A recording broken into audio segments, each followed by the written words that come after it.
Everyone, आज है 13 नवंबर और आज की इस क्लास में हम डिस्कस करेंगे 13 नवंबर से बनने वाले करंट अफेयर के सभी इंपॉर्टेंट क्वेश्चंस। प्रीवियस क्लास में हमने देखा था कि अभी हाल ही में उत्तरी प्रशांत महासागर के गुआम में क्वाड देशों के बीच मालाबार युद्धाभ्यास आयोजित किया गया है। गुजरात में आनुवांशिक विकारों से निपटने के लिए भारत की पहली जनजातीय जीनोम परियोजना की शुरुआत की गई। COP30 की शुरुआत ब्राजील के बेलम में हुई। एशिया का सबसे हैप्पीएस्ट सिटी जो बना है मुंबई बना है। ISSF वर्ल्ड चैंपियनशिप में पदक जीतने वाले पहले व्यक्तिगत निशानेबाज अनीस भनवाला है। शेखा नासिर अल नौवैस UAE से संबंधित है, जो कि recently United Nations World Tourism Organization की पहली महिला महासचिव बनी है। गूगल ने 2027 तक अंतरिक्ष में सौर ऊर्जा से चलने वाले AI डेटा सेंटर बनाने के लिए प्रोजेक्ट सनकैचर लॉन्च किया। 11 नवंबर 2025 को अंगोला ने अपना 50वां स्वतंत्रता दिवस मनाया। वाटरशेड महोत्सव पर 2 दिवसीय राष्ट्रीय सम्मेलन आंध्र प्रदेश में आयोजित किया गया। राजधानी दिल्ली में हुए आतंकी विस्फोट के बाद 12 लोगों की मौत हुई और ये घटना है लाल किले के पास की। और आप लोगों के लिए करंट अफेयर का जो क्रैश कोर्स लॉन्च किया गया, इसके लिए जो तारीख डिसाइड की गई है क्लास शुरू करने की, ये अभी मंडे से की गई है। तो मंडे से टाइमिंग फिक्स करते हैं 4 से 5 या 6 बजे तक, क्योंकि क्रैश कोर्स है तो ऑब्वियसली हर दिन हमें कम से कम 1 घंटे 1.5 घंटे पढ़ना ही पड़ेगा। कभी कभार होगा कि इसे हम 2 घंटे भी ले जा सकते हैं, ताकि आपका 45 डेज में यानी कि न्यू ईयर के पहले पहले ये पूरा कोर्स कंप्लीट हो सके, जिसमें कि 12 महीनों के करंट अफेयर साथ ही टॉपिक वाइज करंट अफेयर आपको इस कोर्स में मिल जाते हैं। चलिए शुरू करते हैं आज का हमारा पहला सवाल। भारत और किस देश के बीच में मित्र शक्ति अभ्यास का 11वां एडिशन शुरू हुआ है? तो ये भारत और श्रीलंका के बीच की एक्सरसाइज है, पहले भी हमने डिस्कशन किया है।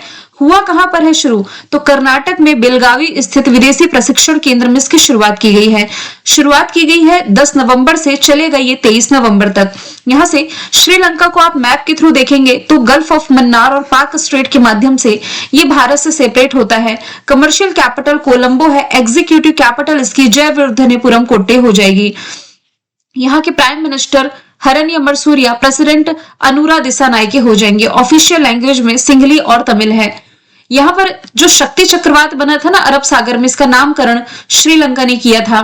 पूर्व राष्ट्रपति और 6 बार प्रधानमंत्री रह चुके रनिल विक्रमसिंघे को गिरफ्तार किया गया। सिलिनक्स अभ्यास भी भारत की श्रीलंका के साथ है। कटारा गामा इसाला फेस्टिवल यहाँ मनाया गया। पोसोन पोया फेस्टिवल। भारत और श्रीलंका के बीच ट्रेड को बढ़ावा देने के लिए लीबा का गठन किया गया, लंका इंडिया बिजनेस एसोसिएशन का। T20 वर्ल्ड कप 2026 जो पुरुषों का होगा, ये भारत और श्रीलंका होस्ट करेंगे। अभी जो ICC women's World Cup host किया गया, भारत श्रीलंका के द्वारा होस्ट किया गया, जिसमें कि भारत विजेता था साउथ अफ्रीका को हरा करके। यहां से इंपॉर्टेंट एक्सरसाइज कर दी हम डिस्कशन करें। इस साइड जो आप देख रहे हैं ये मैंने करंट अफेयर में आप लोगों को पढ़ाया है। मैत्री अभ्यास भारत थाईलैंड के बीच हुआ, 14th एडिशन था मेघालय के अमरोई में। आरोग्य सेतु अभ्यास ब्राइट स्टार होस्ट किया इजिप्ट ने, जापाड होस्ट किया रशिया ने, टाइगर क्लॉ अमेरिका ने होस्ट किया, इंदिरा भारत की रशिया के साथ अभ्यास है। समुद्र शक्ति अभ्यास इंडोनेशिया के साथ है। पूरे प्रचंड प्रहार अभ्यास अरुणाचल प्रदेश ने होस्ट किया। कल हमने देखा था गुआम, यहां पर मालाबार युद्ध अभ्यास आयोजित किया गया। इसके अलावा कुछ स्टैटिक में आप देख सकते हैं सिलेनेक्स अभ्यास भारत के श्रीलंका के साथ, जुलाई स्टॉर्म रशिया ने होस्ट किया। बोंगो सागर बांग्लादेश ने युद्ध अभ्यास कोप इंडिया वज्र प्रहार टाइगर ट्रंप, ये अमेरिका के साथ भारत की एक्सरसाइज है। सूर्य किरण नेपाल के साथ, शक्ति वरुण गरुण फ्रांस के साथ, शिन्यू मैत्री धर्म गार्जियन वीर गार्जियन जीमैक्स जापान के साथ, खान क्वेस्ट मंगोलिया ने होस्ट किया। टेलिस्मैन सेबर अभ्यास अमेरिका ऑस्ट्रेलिया के बीच, उल्ची फ्रीडम सैन्य अभ्यास अमेरिका साउथ कोरिया के बीच। अगला सवाल है, किस राज्य के मंत्रिमंडल ने राज्य में बहुविवाह पर ऑफिशियली रूप से प्रतिबंध लगाने वाले विधेयक को मंजूरी दी है? आंसर इसका हो जाएगा असम, ऑप्शन नंबर ए। अभी नवंबर के ही महीने में असम के जो मुख्यमंत्री हैं हेमंता बिस्वा शर्मा, इन्होंने घोषणा करी कि राज्य मंत्रिमंडल ने बहुविवाह यानी कि पोलोगेमी पर प्रतिबंध लगाने वाले विधेयक को मंजूरी दे दी है। देखिए यहाँ पर जो टर्म लिखा हुआ है ना, पोलोगेमी या बहुविवाह कह सकते हैं, एक से अधिक विवाह की यहाँ पर बात की जा रही है। और इस विधेयक का टाइटल रहा है असम बहुविवाह निषेध विधेयक, और ये 25 नवंबर को राज्य विधानसभा में पेश किया जाएगा। इस विधेयक के तहत दोषी पाए जाने पर 7 साल तक के कठोर कारावास की सजा हो सकती है। इस विधेयक का पर्पस है किसी भी व्यक्ति को दूसरी शादी करने से रोकना, यदि उसका पहले से ही जीवन साथी है और वह जीवित है, अगर वे कानूनी रूप से अलग नहीं हुए, उनका डाइवोर्स नहीं हुआ है, या अगर पहली शादी अदालती आदेश द्वारा भंग नहीं हुई है तब तक वह दूसरी शादी नहीं कर सकता। इस विधेयक के तहत बहुविवाह को एक संज्ञेय अपराध के रूप में कैटेगराइज किया गया है, जिससे आरोपी तत्काल जमानत के पात्र नहीं होंगे। और ये जो विधेयक है ये एसटी यानी कि अनुसूचित जाति के सदस्यों पर लागू नहीं होगा और असम के 6 अनुसूचित क्षेत्रों में तुरंत लागू नहीं होता है।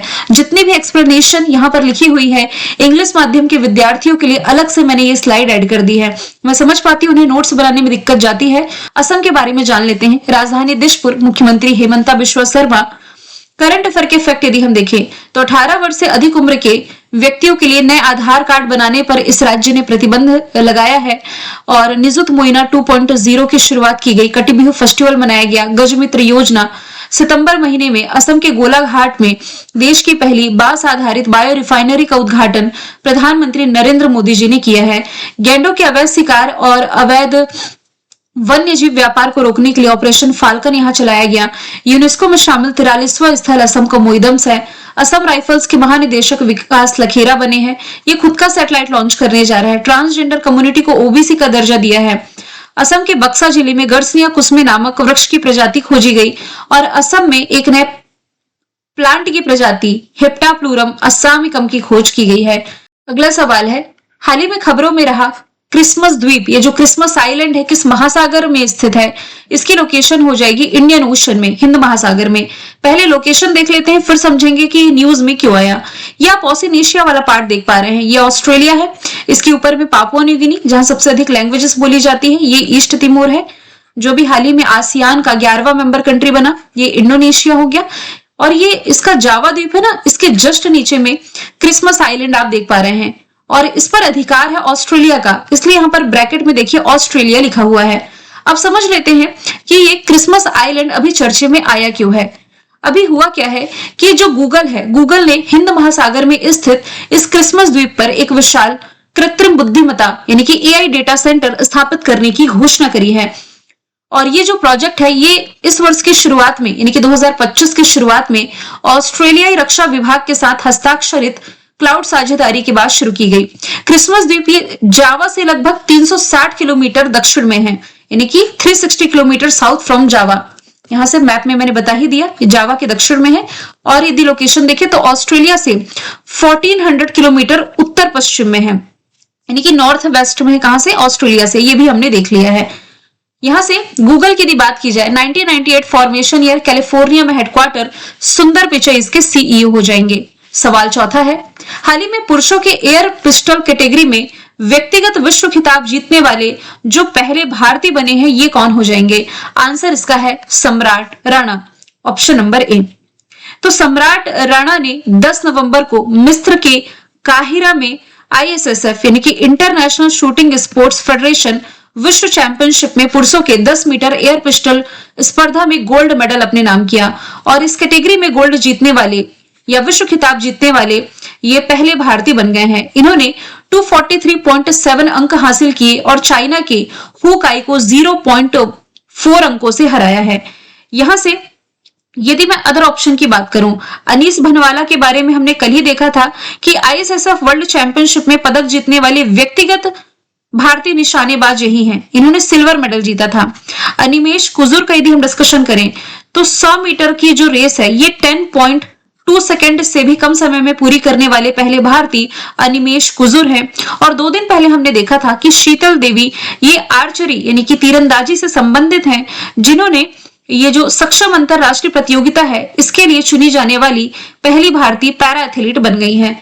सवाल 5वां है, इंपॉर्टेंट मार्क करें, हाल ही में किसे बुकर पुरस्कार 2025 से सम्मानित किया गया? क्वेश्चन को मोस्ट इंपॉर्टेंट मार्क करें।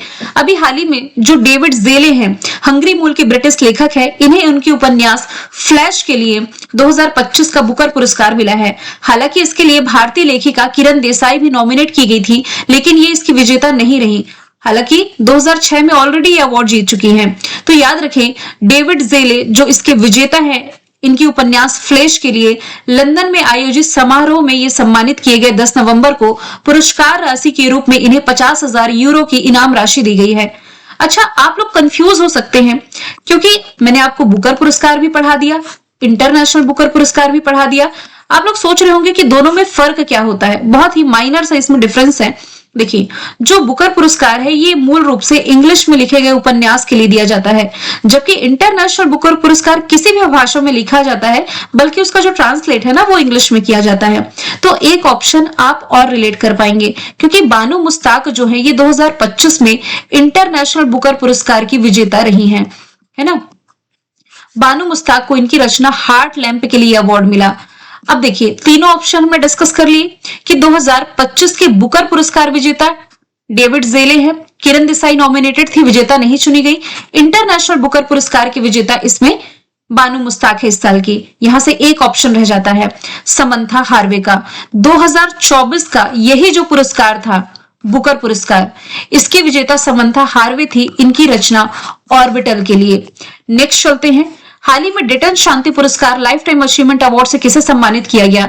हाल ही में जो सलमान रश्दी हैं, ये डेटन शांति पुरस्कार लाइफ टाइम अचीवमेंट अवार्ड 2025 के विजेता हैं।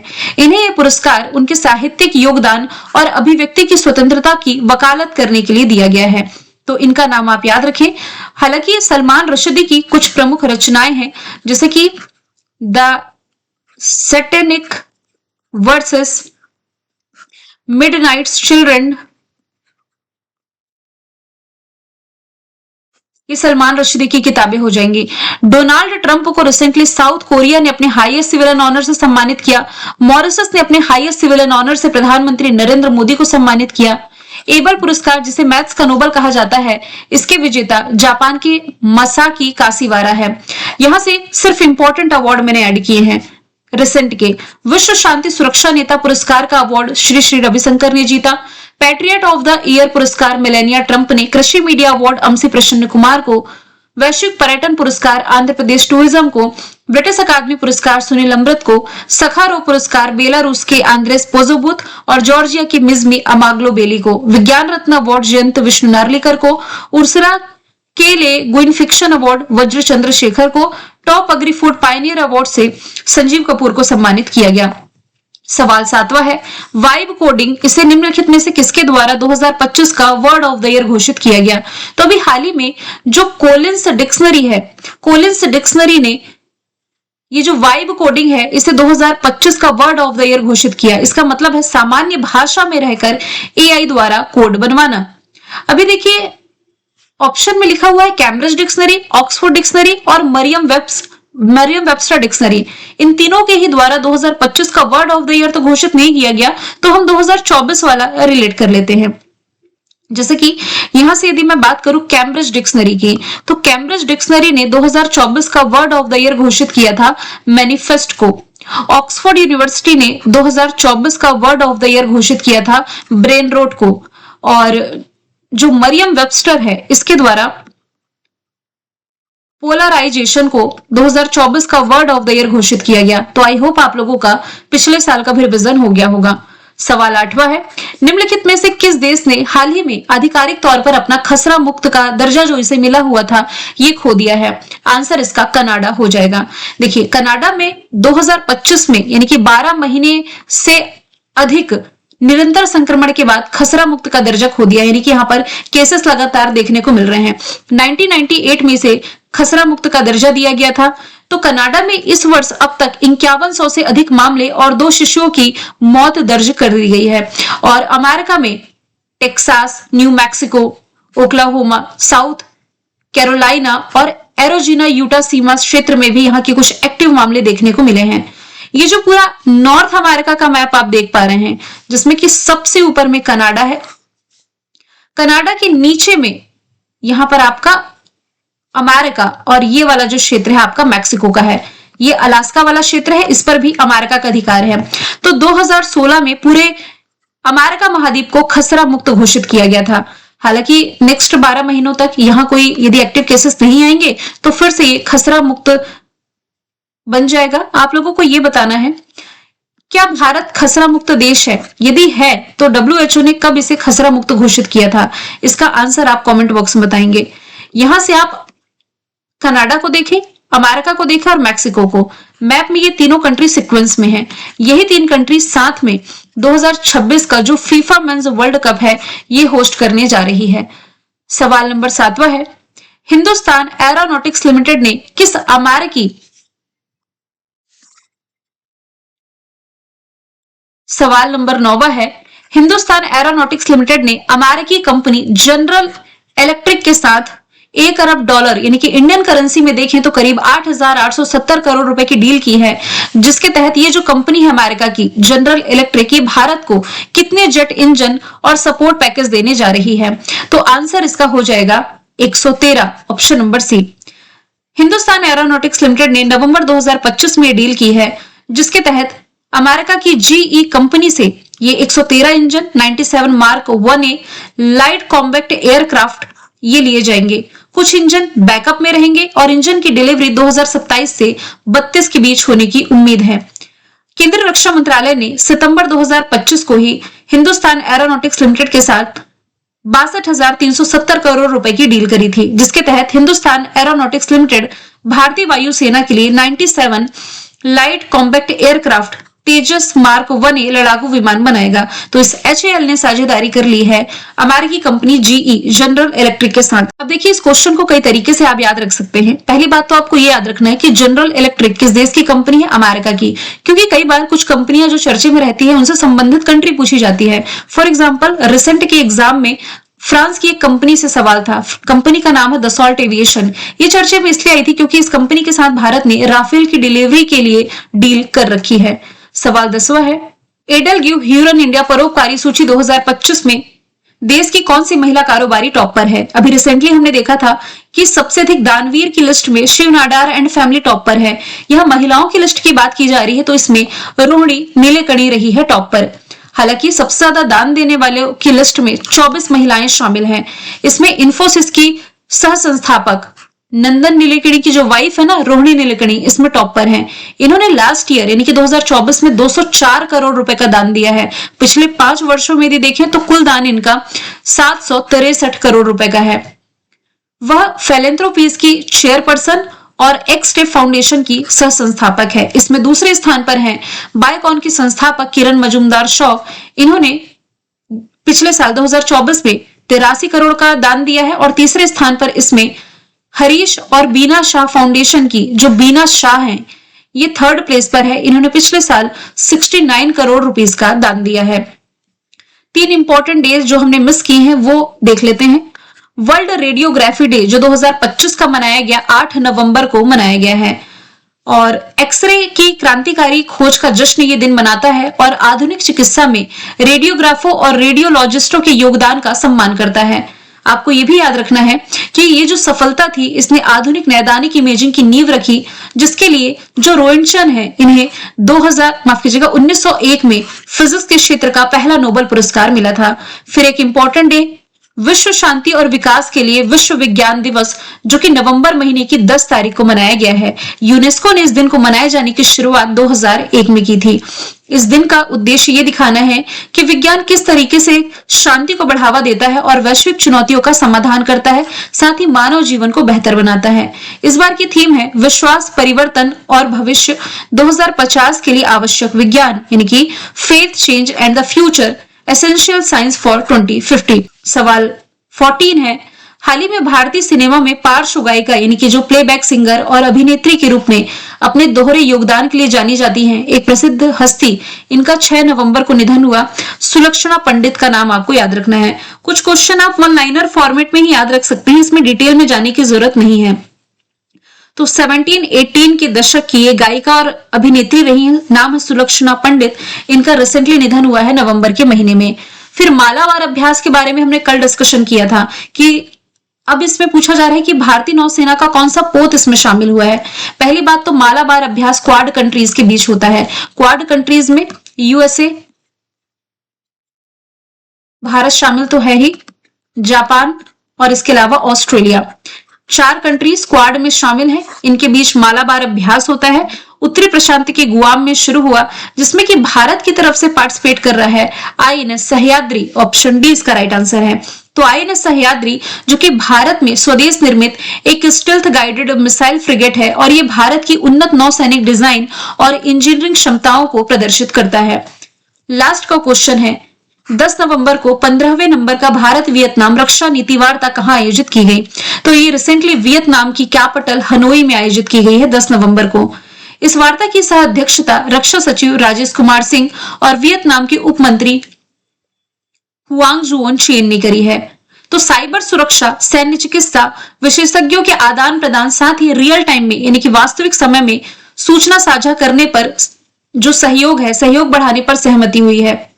पनडुब्बी खोज और बचाव कार्यों में सहयोग स्थापित करने के लिए एक समझौता ज्ञापन पर हस्ताक्षर इसमें किए गए हैं। अब जो नेक्स्ट भारत वियतनाम रक्षा नीति वार्ता होगी 2026 में, जो कि भारत ही होस्ट करेगा। मुंबई ने इस साल की वेव्स समिट होस्ट करी। कल हमने देखा कि कोप 30 शुरू हो चुका है ब्राजील के बेलम में। इंटरनेशनल सोलर अलायंस की 8वीं बैठक ही होस्ट करने जा रहा है दिल्ली।